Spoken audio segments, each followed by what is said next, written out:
আওয়ামী লীগের একজন সাধারণ সম্পাদক আছেন, প্রায় সময় তিনি বকবক করেন, খুব কথা বলেন। আওয়ামী লীগের উনি সাধারণ সম্পাদক, ওনার মনে হচ্ছে বিএনপির জন্য তার খুবই মায়া কান্না। বিএনপির ভাবনায় উনি ক্লান্ত হয়ে পড়েছেন।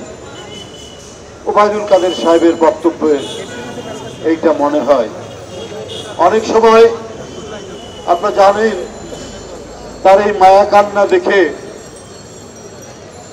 মুরগির ছানার নিরাপত্তার জন্য যেমন চিল মায়া কান্না করে, কুমির যেমন কান্নাকাটি করে, যেটাকে বলা হয় ইংরেজিতে ক্রোকোডাইল টিয়ার্স,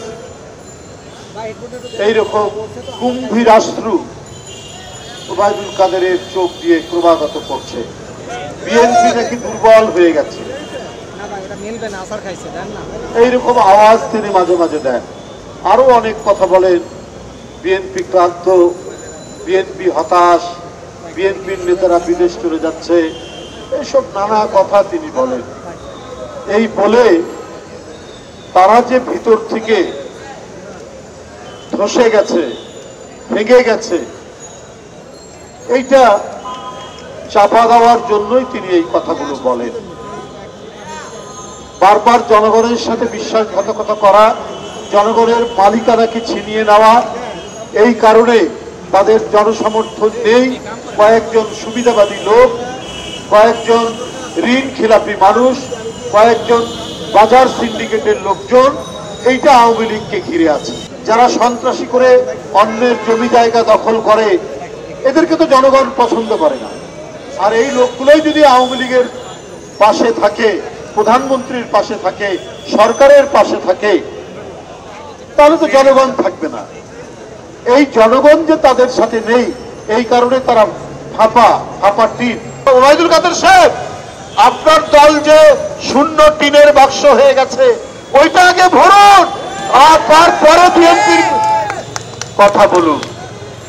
বিএনপি দুর্বল হয়েছে না সবল আছে, এইটা তো টের পান প্রতি মুহূর্তে। যার কারণে আওয়ামী লীগকে দিয়ে মোকাবেলা করার সাহস নাই বিএনপি। এই জন্য আইন শৃঙ্খলা বাহিনী পুলিশকে সাজিয়েছেন, রাষ্ট্রের পৃষ্ঠপোষকতায় জনগণকে স্তব্ধ করেছেন, জনগণের গলায় দড়ি দিয়ে বন্দী করে রাখার চেষ্টা করছেন, অপচেষ্টা করে আজকে কথা বলছে। ভাঙা কলসি বাজে বেশি। ওবায়দুল কাদের, আপনার আওয়ামী লীগ ভাঙা কলসি, তাই আপনাদের আওয়াজ বেশি হচ্ছে, আপনারা বাঁচছেন বেশি করে। যা বলেছেন জনগণকে সব মিথ্যা, যা দেখিয়েছেন জনগণকে সব মিথ্যা। মেট্রো রেল দেখান, ফ্লাইওভার দেখান, পদ্মা সেতু দেখান, এইবার বাজেটে লক্ষ কোটি টাকার ঋণ চাচ্ছেন কেন? জনগণ যদি আরামে থাকে, জনগণকে তো আরাম দেননি, তারা আরামে থাকতে পারছে না কেন? আর জনগণকে শোষণ করে গলায় পা দিয়ে আপনি বিদ্যুতের দাম বাড়াচ্ছেন, বিদ্যুতের বিল, গ্যাসের বিল, পানির বিল। আজকে বৈধ পার্লামেন্ট নাই বলেই শেখ হাসিনা মানুষের গলায় পা দিয়ে আপনার টুপে টিপে ধরে আপনার বিদ্যুৎ থেকে, গ্যাস থেকে, পানি থেকে, ট্যাক্স দিচ্ছে। আর যে গণতন্ত্রের কথা বলে, সে যদি মরেও যায়, কবরেও থাকে, তার নামে মামলা হয়। সে যদি হজ করতে যায়, তার নামে মামলা হয়। সে যদি প্যারালাইসিসের রোগী হয়ে হাসপাতালে থাকে, তার নামে মামলা দেয় এই সরকারের বাহাদুর পুলিশ কর্মকর্তারা। বাহ, সাগর রুনির তদন্তই কমপ্লিট করতে পারেনি 109 বার।